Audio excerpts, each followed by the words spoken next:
Welcome back @कन्वी blogs UP UK. तो आज मेरे हस्बैंड ने आज क्या, हमेशा सोमवार की व्रत कथा मेरे हस्बैंड ही सुनाते हैं, तो मैंने आज उसका वीडियो शूट किया है। मतलब आप लोग भी सुनिए। ऐसी चीजें तो अच्छी होती है ना, सुनाना सबको कथा। तो आप सब देखिएगा और सुनिएगा। ठीक है। ओम नमः शिवाय। सोमवार की व्रत कथा मेरे हस्बैंड ने सुनाई। मैं बार बार हस्बैंड कहती हूँ। मैं आज आपको बताना चाहती हूँ, मैं अपने हस्बैंड को पति को ए भी कहती हूँ। पापा सब लोग कहते हस्बैंड हस्बैंड कहती हूँ। तो मेरे पति ने मुझे ए बी ने सुनाई मुझे व्रत कथा।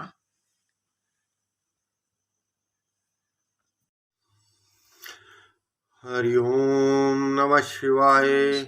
हरिओम। एक नगर में एक बहुत ही धनवान साहूकार रहता था। उसके घर में धन्य धान्य किसी चीज की कोई कमी नहीं थी, परंतु उसको कोई पुत्र नहीं था। इसी चिंता में वह अति दुखी रहता था। पुत्र की कामना लिए वह साहूकार प्रत्येक सोमवार पिता शिव जी और माता पार्वती जी के सामने बैठ के उनका बड़तोड़ पूजन किया करता था।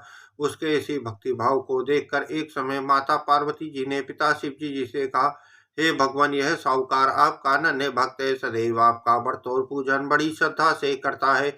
आपको इसकी मनोकामना अवश्य पूर्ण करनी चाहिए। तब पिता शिव जी ने माता पार्वती जी को कहा, हे देवी, यह संसार कर्म क्षेत्र है। किसान खेत में जैसे बीज बोता है वैसे ही फसल काटता है, उसी तरह मनुष्य इस संसार में जैसे कर्म करता है वैसे ही फल भोगता है। तो माता पार्वती जी ने पिता शिव जी को कहा, हे भगवान, यह साहूकार आपका अनन्य भक्त है, सदैव आपका व्रत और पूजन बड़ी श्रद्धा से करता है। आपको इसकी मनोकामना अवश्य पूर्ण करनी चाहिए। आप तो सदैव अपने भक्तों पर दयालु होते हैं और उनके कष्टों को दूर करते हैं। हे भगवान, यदि आप ऐसा नहीं करेंगे तो आपके भक्त आपका व्रत और पूजन क्यों करेंगे। माता पार्वती जी का ऐसा वार्तालाप सुन पिता शिव जी ने माता पार्वती जी को कहा, हे देवी, इसको कोई पुत्र नहीं है। इसी चिंता में यह अति दुखी रहता है। इसके भाग्य में पुत्र ना होने पर भी मैं इसको पुत्र प्राप्ति का वर देता हूँ, परंतु वह पुत्र केवल 12 वर्ष तक जीवित रह पाएगा। उसके पश्चात वो मृत्यु को प्राप्त हो जाएगा। इससे अधिक मैं इसके लिए कुछ नहीं कर सकता। पिता शिव जी और माता पार्वती जी का यह वार्तालाप साहूकार सुन रहा था। इससे उसको ना तो प्रसन्नता हुई और ना ही दुख हुआ। वो पूर्व की तरह पिता शिव जी और माता पार्वती जी का व्रत और पूजन करता रहा। कुछ समय पश्चात साहूकार की स्त्री गर्भवती हुई और 10वें महीने में उसके गर्भ से अति सुंदर पुत्र रतन उत्पन्न हुआ। साहूकार के घर में बहुत खुशियां मनाई गई, परंतु उसने अधिक प्रसन्नता प्रकट नहीं की, क्योंकि वो तो जानता था कि उस बालक की केवल 12 वर्ष की आयु है। पर उसने ये भेद किसी को नहीं बताया। जब बालक की आयु 11 वर्ष की हो गई तब उसकी माता ने उसके पिता से उसका विवाह करने के लिए कहा। तब साहूकार ने कहा कि अभी वो अपने पुत्र का विवाह नहीं करेगा, पहले वो उसे काशी जी पढ़ने के लिए भेजेगा। साहूकार ने बालक के मामा को बुलाकर और उसको बहुत सारा धन देकर कहा, जाओ, जिस स्थान पर भी जाना यज्ञ कराते ब्राह्मणों को भोजन कराते तथा दक्षिणा देते हुए जाना। दोनों मामा भांजे यज्ञ कराते ब्राह्मणों को भोजन कराते तथा दक्षिणा देते हुए अपने शहर से काशी जी की ओर चल पड़े। रास्ते में एक शहर पड़ा। उस शहर की राजा की कन्या का विवाह था, परंतु जो राजकुमार विवाह के लिए आया था वह एक आंख से काना था। उसके पिता राजा को इसी बात की चिंता सता रही थी कि कहीं काने राजकुमार को देखकर राजकुमारी और उसके माता पिता विवाह में किसी प्रकार की अड़चन पैदा ना कर दें। जब उसने सेठ के अति सुंदर पुत्र को देखा तो उसके मन में विचार आया, क्यों न द्वारचार के समय इसी लड़के से वर का काम चलाया जाए। ऐसे मन में विचार कर उसने सेठ के पुत्र उसके मामा से बात की। वे राजी हो गए। फिर उस लड़के को वर के कपड़े पहनाकर तथा घोड़ी पर बैठाकर कन्या के द्वार पर ले गए। सभी कार्य प्रसन्नता से पूर्ण हो गए। फिर उस राजा ने सोचा, यदि विवाह भी इसी लड़के से करा दिया जाए तो क्या बुराई है। ऐसे मन में विचार कर उसने सेठ के पुत्र उसके मामा से बात की और कहा कि यदि आप फेरे और कन्यादान के काम को कर दें तो आपकी बड़ी कृपा होगी। मैं इसके बदले आपको बहुत सारा धन दूंगा। दोनों ने इसे हर्षित स्वीकार कर लिया। विवाह कार्य बहुत अच्छी तरह से संपन्न हो गया, परंतु इस समय सेठ का पुत्र जाने लगा। उसने राजकुमारी के चुनरी के पल्ले पर लिख दिया, तेरा विवाह मेरे साथ हुआ है, परंतु जिस राजकुमार के साथ तुझको भेजेंगे वह एक आंख से काना है। मैं काशी जी पढ़ने जा रहा हूँ।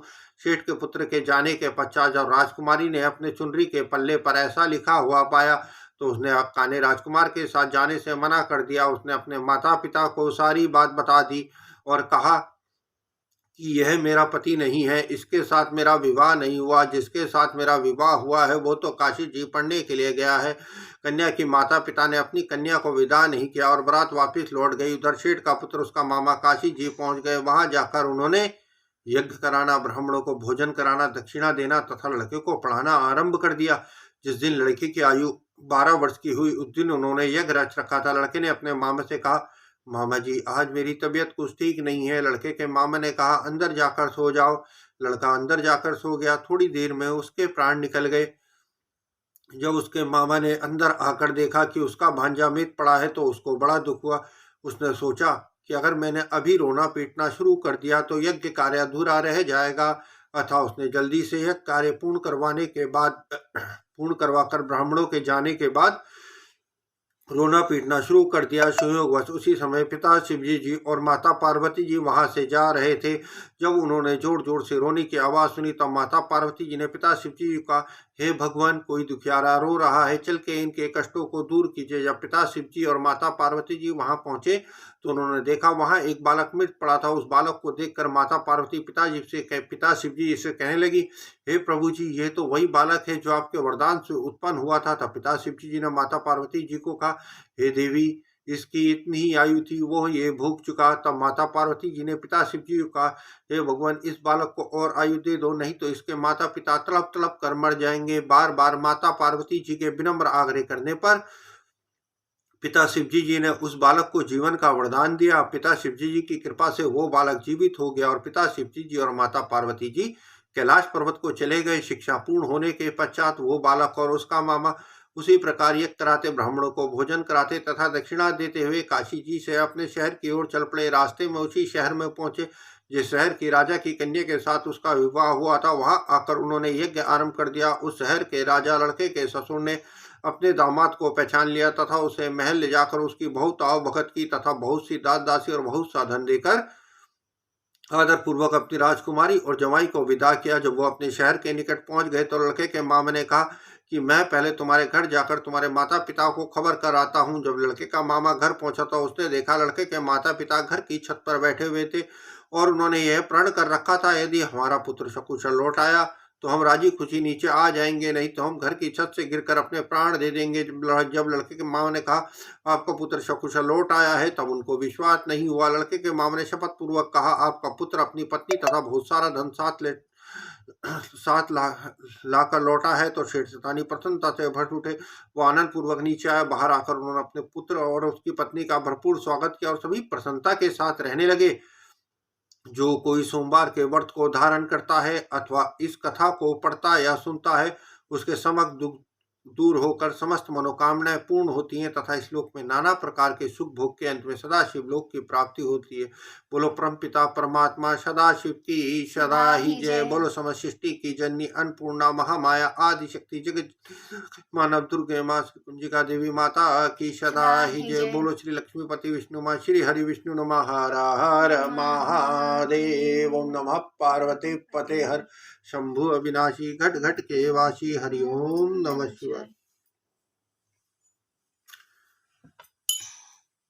हरि ओम। आरती करत जन कर जोड़ा, बड़े भाग्य राम जी घर आए मोरे। जीत स्वयंवर धनुष चढ़ावे, सब भुवन के गर्भ मिटावे। तोड़ी पिनाका कीर्ति खंडा, रघुकुल हर्ष रावण मन शंका। आई सितालिये संग सहेली, हर्षित निर्भर माला मेली। गजमोचन के चौक पुरावे, कनक कलश भरी मंगल गावे। कंचन थार कपूर की बाती, सुर नर मुनि जन आए बराती। फिरत भावरी बाजे बाजे, सिंह सहित रघुवीर विराजे। धन धनी राम लखन दो भाई, धनी धनी दशरथ कौशल्या माई। राजा दशरथ जनक वैदेही, भरत शत्रुघ्न परम मिथिलेहि। मिथिलापुर में बादत बधाई, दास सपरिवार प्रभु जी आरती गाई। हरि ओम नमः शिवाय।